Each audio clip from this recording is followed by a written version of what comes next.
베드로전서 1장 13절부터 19절까지의 말씀입니다.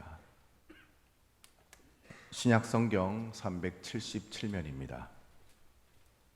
베드로전서 1장 13절부터 19절 제가 말씀을 봉독해 드리도록 하겠습니다. 그러므로 너희 마음의 허리를 동이고 근신하여 예수 그리스도께서 나타내실 때에 너희에게 가져다 주실 은혜를 온전히 바랄지어다. 너희가 순종하는 자식처럼 전에 알지 못할 때에 따르던 너희 사욕을 본받지 말고 오직 너희를 부르신 거룩한 이처럼 너희도 모든 행실에 거룩한 자가 되라. 기록되었을 때 내가 거룩하니 너희도 거룩할지어다 하셨느니라. 외모로 보시지 않고 각 사람의 행위대로 심판하시는 이를 너희가 아버지라 부른즉 너희가 나그네로 있을 때를 두려움으로 지내라. 너희가 알거니와 너희 조상이 물려준 헛된 행실에서 대속함을 받은 것은 은이나 금같이 없어질 것으로 된 것이 아니요 오직 흠없고 점없는 어린 양 같은 그리스도의 보배로운 피로 된 것이니라. 아멘. 오늘 말씀을 생각하면서 한번 따라하겠습니다. 주님께서 주실 더 큰 은혜를 바라며 살겠습니다. 아멘. 예. 믿음 생활을 잘한다는 것이 무엇일까요? 열심히 주님을 위해서 무언가를 하시는 것일 수도 있고, 또 아니면 우리가 구하는 모든 기도의 응답을 받아서 축복을 누리는 것, 이건 믿음 생활 잘한다고 할 수도 있습니다. 근데 사실 우리의 모든 생각과 말과 행동, 이것이 결국 우리의 의지나 노력으로보다는 주님의 은혜가 되지 않으면은 아무리 교회 열심히 다니고 기도하고 봉사를 하고 헌신한다 할지라도 그것은 인간의 열심과 인간의 의로운 행위일 뿐입니다. 즉 하나님의 은혜를 누리며 사는 것이 바로 온전한 믿음을 가진 사람이다라고 할 수 있습니다. 이 은혜라는 말을 헬라어 원어로는 카리스라고 하는데요, 기쁨을 주는 좋은 선물이다. 그래서 값없이 예수 그리스도의 보혈의 공로로 주어지는 하나님의 은혜가 바로 주어지는 선물이 바로 은혜다라는 거죠. 그런데 우리가 하나님의 은혜에 견고히 서기 위해서는 사실은 그저 주어지는 것이 아니라 수많은 고난과 핍박, 거센 도전을 각오할 수 있어야 된다는 거죠. 이 고난의 서신이라 불리는 오늘 본문 베드로 서신은 특별히 베드로전서는 고난이란 단어가 15번, 소망이란 단어가 14번 등장하고 있습니다. 고난을 우리를 소망으로 인도하는 은혜의 도구, 축복의 도구가 되기 때문이다라는 거죠. 그래서 베드로 서신을 통해서 우리가 당하는 고난, 그것이 바로 하나님의 참된 은혜다라고 역설적으로 말씀하고 있는 것입니다. 본서의 결론 부분인 5장에 보면은, 이 마감하는 그 부분에 보면은 베드로전서 5장 12절 하반절에 이렇게 말씀합니다. 너희는 이 은혜에 굳게 서라. 이렇게 결론적으로 말씀하고 있는 것입니다. 최근 한 동기 목사님 사모님이 말기암에 걸려서 참 안타까운 마음으로 기도하고 있습니다. 목사님과 개인적으로 대화를 하면서 그 목사님이 참 애절한 마음으로 우리 아내가 암 3기나 2기만 되었으면 너무 좋겠다.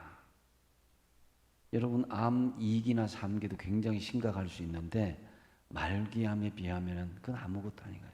수술도 할 수 없는 그 상황이 되는 게 너무 안타깝다는 그런 고백을 들으면서 참 마음이 아팠습니다. 여러분, 우리가 암에 걸리기 전에는 초기 암이라 해도 절망하고 좌절하는 경우도 볼 수가 있습니다. 나는 암에 걸리지 않을 것이라고는 아무도 우리는 장담할 수 없는 그런 시대에 살고 있습니다. 그러므로 우리가 지금 이 자리에서 하나님께 예배 드리는 그 자체가 은혜인 줄로 믿습니다. 저도 지금 목회를 하지만 제가 하는 것은 아무것도 없다는 것을 깨닫고 또 깨닫습니다.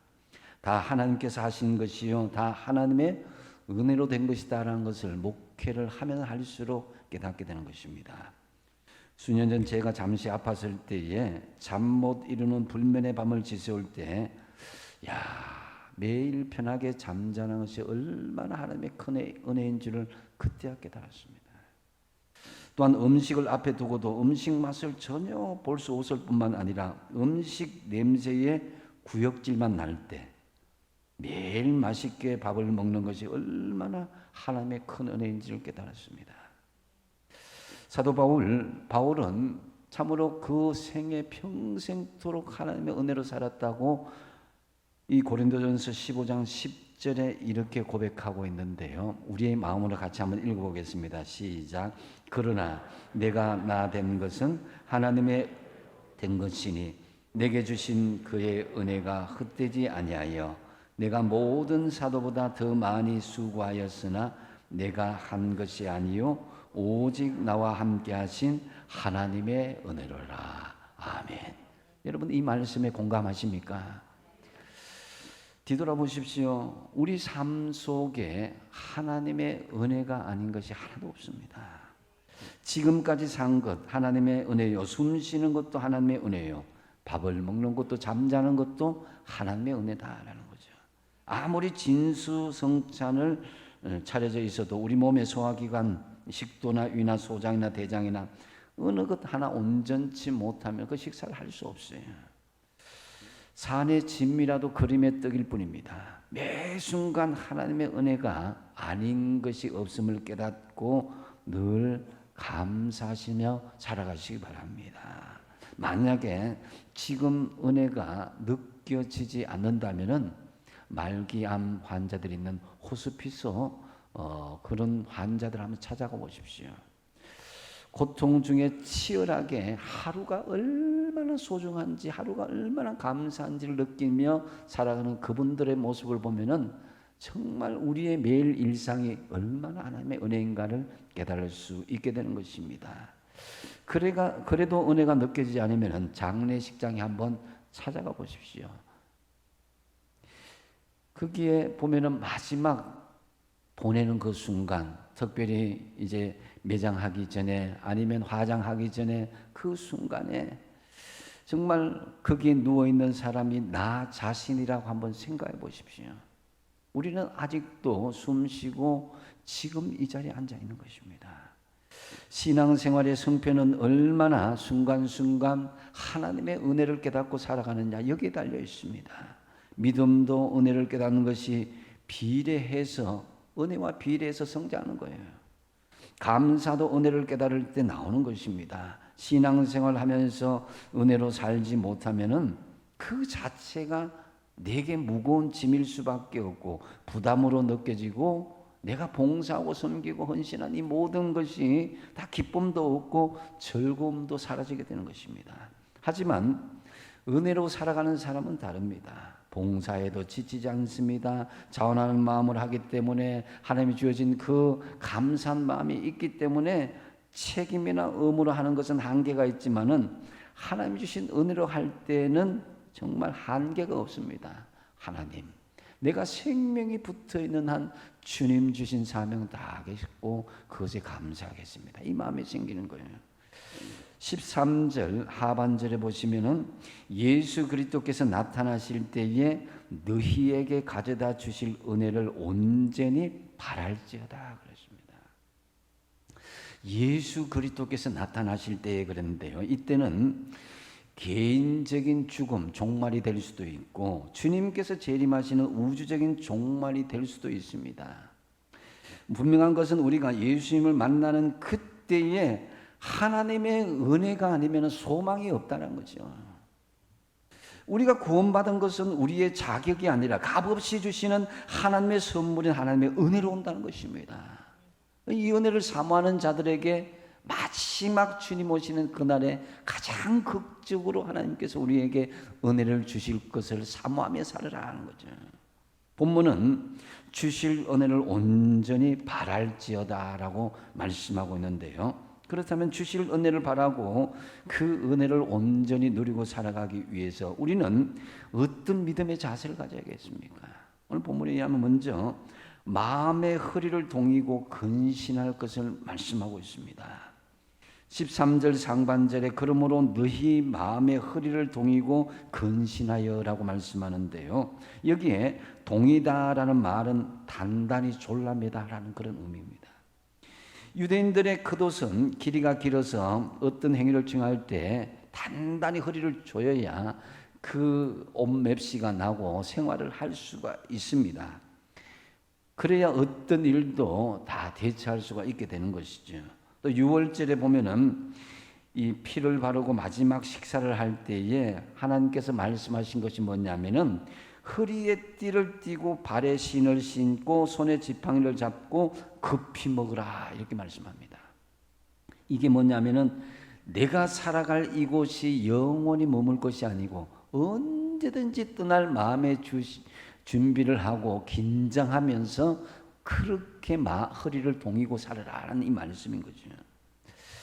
이 마음의 허리를 동이라 이렇게 말씀하시는데요. 이걸 영적으로 해석하면 또한 정신을 차리고 깨어 있으라라는 그런 의미로 해석할 수 있습니다. 잠깐 세상적인 잡념을 버리고 깨어서 주님께 마음을 집중하라는 거죠. 예수님도 누가복음 12장 35절에 이와 유사한 말씀을 하십니다.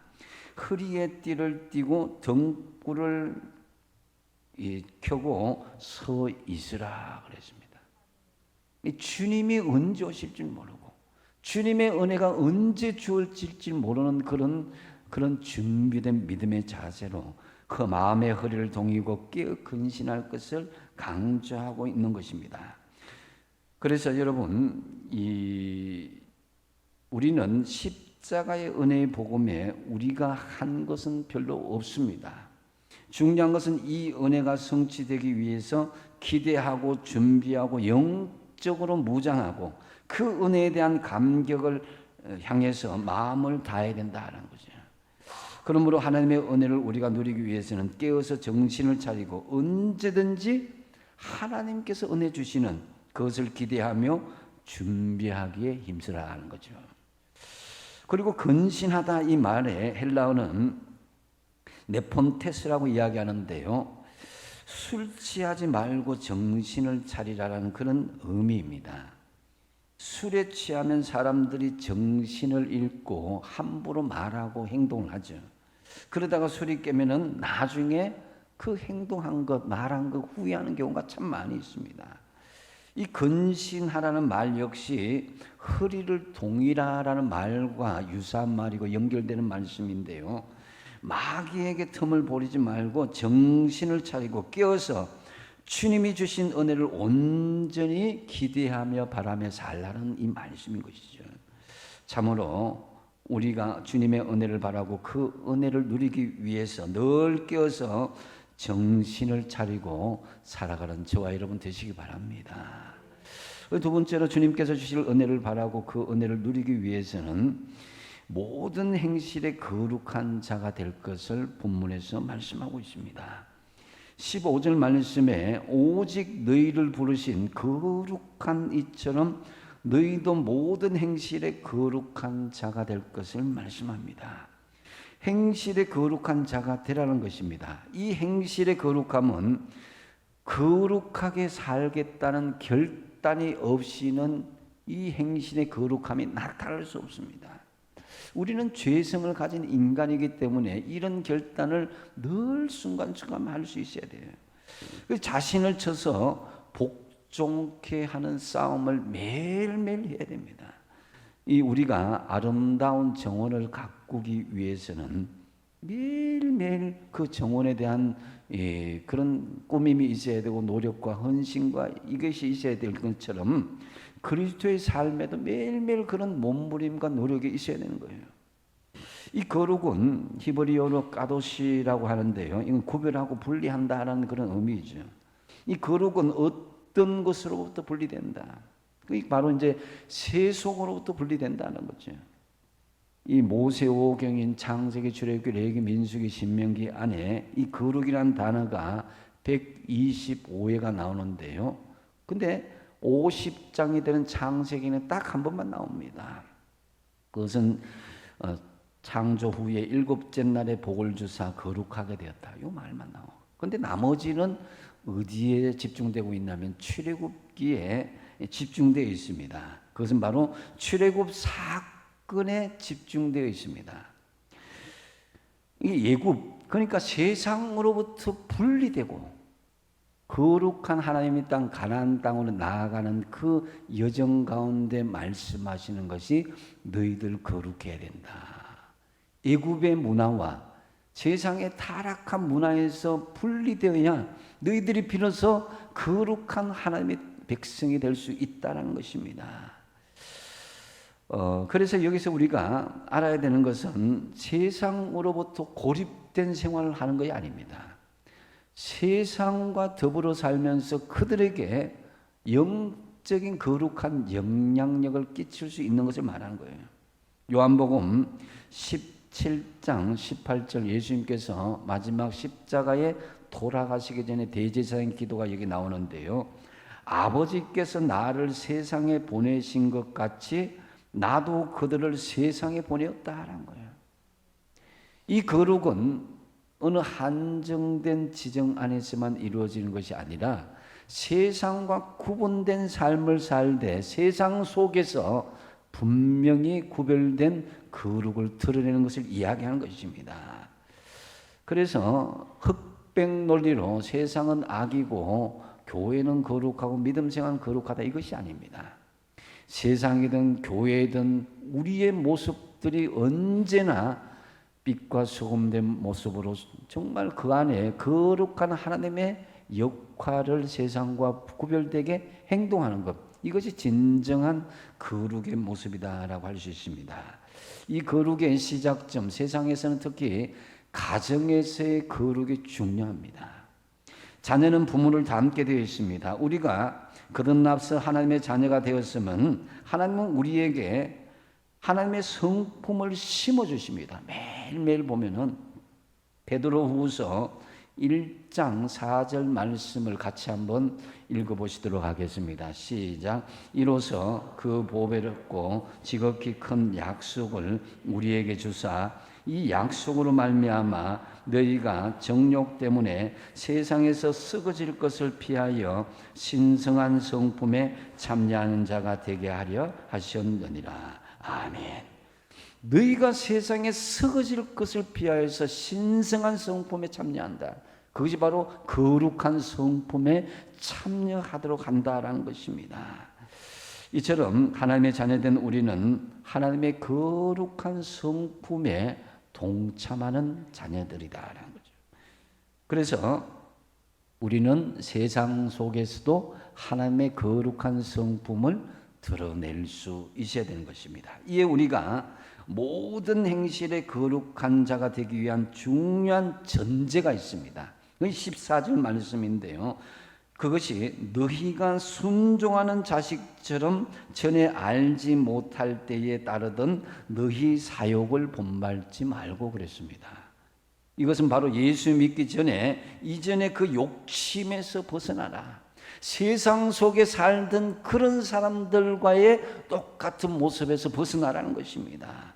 그래서 하나님의 거룩함으로 옮겨가라는 것입니다. 그래서 거룩하다는 것은 내가 지금 가지고 있는 그 욕심에서 벗어나지 않고는 불가능하다라는 것을 알 수가 있습니다. 내가 세상의 가치를 두고 그 안에서 살려고 하면 내 육신의 성품을 내려놓아야 되는데 그래야 언제나 하나님의 거룩한 성품을 따라갈 수가 있습니다. 그 세상을 붙잡고는 거룩한 성품에 따라갈 수가 없는 거죠. 그래서 거룩은 교회가 아닌 세상에서 분명히 드러날 수 있어야 된다는 거죠. 그것을 여러분들이 간접적으로 확인하기 위해서는 내가 만나는 이웃들, 가족들, 일터의 동료들을 살펴보면 잘 알 수가 있을 것입니다. 여러분, 근데 여러분들이 이제 세상 사람들 만나면 내가 거룩하게 살아간다면 세상 사람들 인정해주고 높여주고 막 격려하고 칭찬하고 그런 거 아닙니다.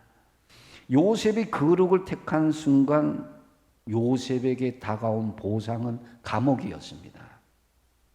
하나님께로부터 상급을 받고 하늘로부터 돈보따리가 떨어진 것이 아니었습니다. 오히려 누명을 쓰고 2년 넘게 옥살이를 한 것이 거룩을 택했던 요셉의 결과였습니다. 요셉이 평생 팔자를 고칠 기회를 저버리고 누명을 씌워서 감옥을 간다고 할지라도 하지만 요셉은 거룩함을 택했다라는 거죠. 이처럼 거룩하려는 사람은 이 삶에서 여러분 용기와 결단을 가지고 이겨낼 수 있는 마음의 그런 다짐을 해야 된다는 거죠.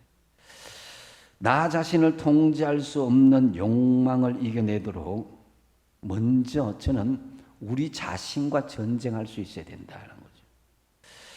로마서 8장 13절 말씀에 너희가 육신대로 살면 반드시 죽을 것이로되 영으로서 몸의 행실을 죽이면 산다고 말씀합니다. 역설적인 진리죠.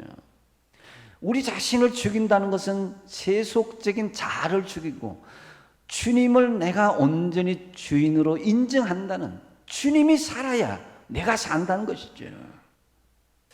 그래서 우리 자신 속에 있는 거룩을 방해하는 것과 전쟁할 수 있어야 된다. 음식과 세속적인 문화들, 여러 가지 내가 즐기는 것들, 물질과 칭찬, 권력, 명예들, 이런 것 등등, 이것이 우리가 전쟁해야 될 것이다라는 거죠. 에베소서 6장 12절이 그 구체적인 말씀인데요. 같이 한번 읽어보겠습니다. 시작. 우리의 씨름은 혈과 육을 상대하는 것이 아니요 통치자들과 권세들과 이 어둠의 세상 주관자들과 하늘에 있는 악의 영들을 상대함이라. 아멘. 우리 안에 죄와 싸우는 것이 정말 중요합니다. 나의 가장 큰 원수는 우리 자신이고 영으로 우리 몸의 행실을 죽여야 살 수 있다는 이 생각을 가지고 정말 나 자신에게 이 잘못 스며든 이 죄악들, 세상의 문화들, 세상의 탐욕들과 전쟁할 수 있어야 된다는 거죠.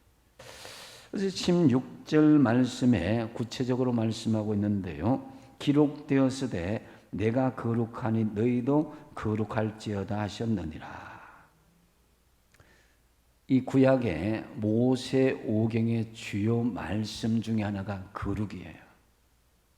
또한 예수님께서도 이 땅에 오시기 이전에 수없이 거룩에 강조한 것을 다시 리바이벌 하십니다.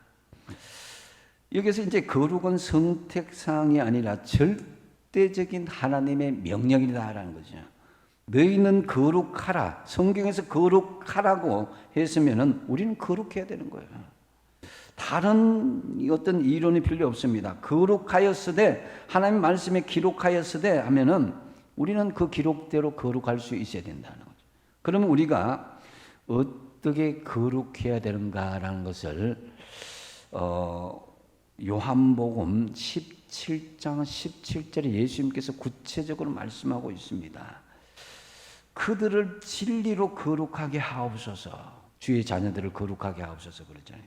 아버지의 말씀은 진리이니이다. 이렇게 말씀.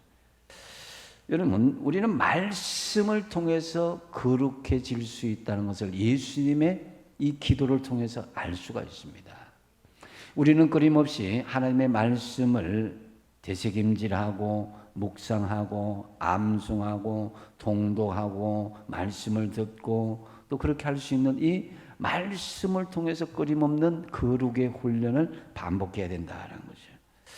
그래서 우리는 언제나 주님께서 주실 은혜를 바라고 그 은혜를 누리며 살기 위해서 세상과는 분별된 말씀 안에서 거룩해지는 저와 여러분 되시기 바랍니다. 그리고 주님께서 주실 은혜를 바라고 그 은혜를 누리며 살아가기 위해서는 나그네의 자세로 두려움으로 지낼 것을 말씀합니다.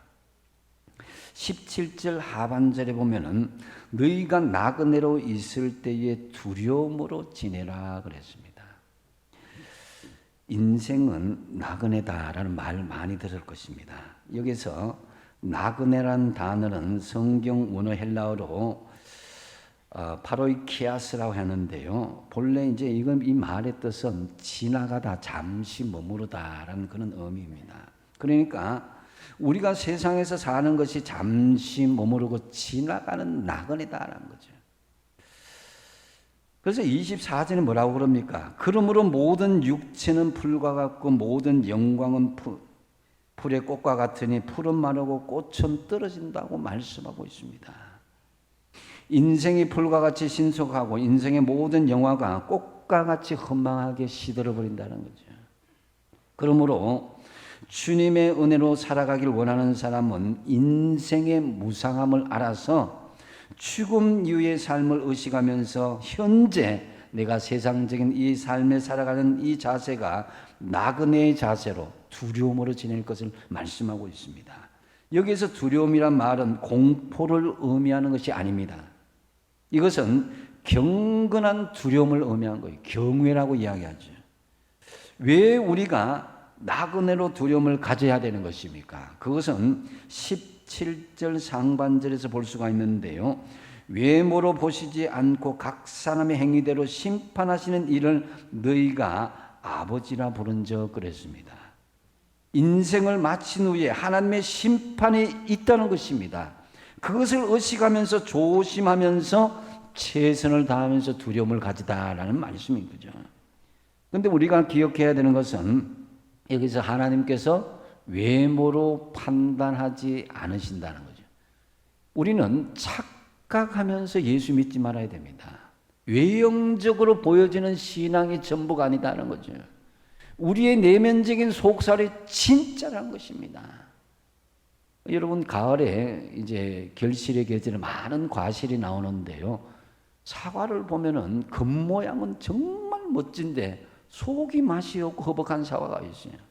그런데 겉모양은 정말로 볼품없는데 속이 얼마나 실하고 맛있는 사과가 있는지 몰라요. 하나님이 원하시는 것이 무엇이겠습니까? 겉모양이 아니라는 거예요. 속 모양이 정말 실하고 하나님 주시기에 보시기에 너무 아름다운 그런 신앙을 하나님께서 온전히 인정하게 될 것이다 라는 거죠. 이 겉모양만 그렇게 치장하고 사는 사람들 하나님 앞에 두려움을 가질 것을 말씀하는 거예요. 우리는 보통 이제 외모로 판단하게 되죠, 그죠? 그래서 요즘 보면은 심지어 이 큰 기업에 들어가기 위해서 아니면 어떤 공무원이나 뭐 여러 가지까지 뭐 이렇게 외모가 중요하기 때문에 성형 수술까지 하는 그런 시대라고 합니다. 근데 사실 사람의 외모는 잠깐입니다. 그 사람의 풍겨지는 맛이 있잖아요, 그죠? 그 내면에서 나오는 하나님도 마찬가지입니다. 하나님은 우리의 외모를 보지 않고 우리 내면 깊숙이 자리 잡은 숨은 그 중심을 보시는 거예요. 그래서 오늘 말씀에 외모를 보시지 않고 각 사람의 행위대로 판단하신 자를 너희가 아버지라 부른 적 너희의 나그네로 있을 때에 두려움으로 지내라 이렇게 말씀한 거예요. 우리는 예수님의 십자가의 구속을 받기 이전에는 아담과 하와가 지은 원죄의 결과로 우리는 죄를 좋아하는 본능을 가지고 태어났습니다. 그래서 의인은 없나니 한 사람도 없다고 그랬습니다. 다 죄에 노출되어 있습니다.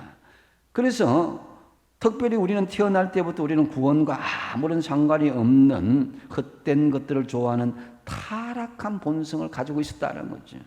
18절을 보면은 너희가 알거니와 너희 조상이 물려준 헛된 행실에서 대속함을 받은 것은 은이나 금같이 없어질 것으로 된 것이 아니다. 아담으로부터 물려받은 헛된 행실, 즉 죄성으로부터 대속함을 받은 것은 은이나 금같이 없어질 것으로 된 것이 아니다. 바로 우리를 대속하신 예수님께서 이 저주받은 죄의 악순환을 끊으셨다는 것입니다. 할렐루야. 저와 여러분에게 이 죄의 악순환을 끊어주신 것입니다. 우리 안에 있는 죄의 본성을 파괴하셨고 또 우리가 이전에 지은 모든 죄의 흔적까지도 십자가의 공로, 죄의 그 대속함으로 우리를 치워주신 거예요. 19절 말씀이 그것인데요. 오직 흠없고 점없는 어린 양 같은 그리스도의 보배로운 피로 된 것이니라 그랬습니다. 이것은 금이나 은같이 돈으로 된 것이 아니라 흠도 점도 없는 예수 그리스도의 피로 가능하다는 것을 분명히 말씀하고 있습니다. 예수님께서 우리를 대신하심으로 십자가에 달리셨고 이 저주받은 죄의 본능과 죄의 습관과 죄의 자치들을 다 무너뜨리고 없이 하셨습니다. 이전에 죄악된 우리의 모습은 죽었고 예수 안에서 우리는 완전히 새로운 피조물로 태어나게 된 것입니다. 그러므로 우리는 새 생명의 면역체계인 죄를 정화하는 작용, 예수 그리스도의 십자가의 보혈의 은혜로 이 정화하는 작용이 고장나지 않도록 힘써야 된다는 거죠.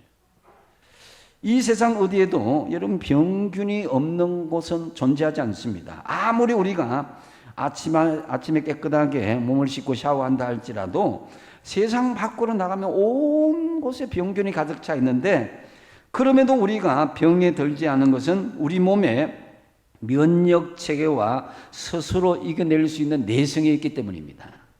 그래서 피부가 썩지 않고 병균이 들어와도 병에 걸리지 않는데요. 마찬가지로 이 세상 어디 가도 죄와 전혀 없는 곳은 상관없는 곳은 없다는 거예요. 세상에 나가 보십시오. 여러분 잠시라도 우리가 잠깐 정신줄을 놓으면 죄에 깊숙이 빠지게 될 수밖에 없는 현실입니다. 아침에 일어나는 순간부터 우리는 마음으로 입으로 행동으로 수많은 죄에 노출되며 살아가고 있지만은 하나님께서 예수님을 통해서 우리에게 주신 새로운 생명에는 죄의 면역체계, 죄를 속죄하는 정화작용이 있어서 그 죄를 씻고 정결한 것 되어서 하나님의 거룩한 백성으로 살아갈 수 있도록 해야 되는 것입니다. 그래서 우리는 날마다 주님과 동행하며 살아야 되는 이유가 여기에 있습니다. 나는 이겨낼 수 없지만 예수 그리스도의 대속의 십자가의 은혜가 내 속에 주장하도록 살아가야 되는 것입니다. 만일 바쁘다는 이유로 여러분 말씀과 묵상과 기도, 주님과 동행하는 예배의 삶을 빠지게 되면은 우리가 겨우 이루어온 새 생명의 면역 제거가 죄의 정화 작용들이 순식간에 고장날 수 있습니다. 그러면 우리는 다시 치명적인 죄의 악순환에 빠져들게 되고 며칠이 가지 않아서 흉악한 죄인의 모습으로 서게 될 것입니다. 이런 사람들 얼마든지 볼 수 있습니다. 비록 평생을 교회 다니더라도 순식간에 죄에 넘어지고 실족하는 사람들 바로 이런 사람들입니다. 그러므로 우리는 이 세상에 잠깐 머물다 가는 이 나그네의 인생길에서 장차 심판하시는 주님을 두려워하는 자세로 우리의 경건의 생활을 결코 멈춰서는 안 되는 것입니다. 우리의 힘으로는 도저히 죄를 극복할 수 없지만은 우리가 주님께 죄에서 이기도록 영적인 경건에 힘쓰고 몸부림친다면 내가 죄를 이기는 것이 아니라 주님의 은혜로 우리가 죄를 이기게 되는 것입니다. 이처럼 매일 주님의 은혜를 바라며 한편으로 두려움의 자세로 늘 기도와 말씀과 예배와 경건의 삶에 힘쓰시는 저와 여러분 되시기 바랍니다. 말씀을 정리합니다. 우리는 하나님께서 주실 은혜를 바라지 않고는 살 수 없는 존재입니다. 매일 은혜를 갈망하며 끊임없이 믿음의 훈련을 반복해야만 최종적으로 주님 오시는 그날에 구원의 은혜가 주어질 것이다 라고 말씀합니다. 이를 위하여 우리 울산 호객의 공동체는 내일부터 3일간 저녁마다 부흥성회를 준비했습니다. 주님께서 우리에게 베풀으신 은혜를 다시금 회복하는 거룩한 기회를 삼으시기를 특별히 부탁드립니다. 은혜를 사모하고 갈망하는 자에게 그 은혜가 주어지는 줄로 믿습니다. 오늘 주신 말씀에서 주님께서 주실 은혜를 바라는 믿음의 자세가 무엇입니까? 첫 번째는 뭡니까? 마음의 허리를 동이고 근신하라. 늘 깨어서 정신을 차리고 주실 주님의 은혜를 사모하라는 것입니다. 두 번째 뭡니까? 모든 행실에 거룩한 자가 되라. 세상과는 분명히 분별된 말씀 안에서 더 거룩하도록 힘써야 될 것입니다. 그리고 나그네의 자세를 어떻게 하라고요? 두려움으로 지니라. 우리는 이 땅에서 잠시 머무는 나그네임을 알아서 두려움으로 늘 기도와 말씀과 예배와 경건의 삶에 힘써야 될 것입니다. 그래야 해서 주님께서 주시는 은혜를 풍성히 누리게 되는 저와 여러분 다 되시기를 축복드립니다. 기도하겠습니다. 아버지 하나님, 오늘 주신 말씀대로 늘 깨어서 근신하며 거룩하도록 힘쓰며 나그네의 자세로 두려워하며 주님께서 주시는 은혜를 바라며 살아가는 거룩한 주의 백성들이 되게 하여 주시옵소서. 예수님의 이름으로 기도하옵나이다.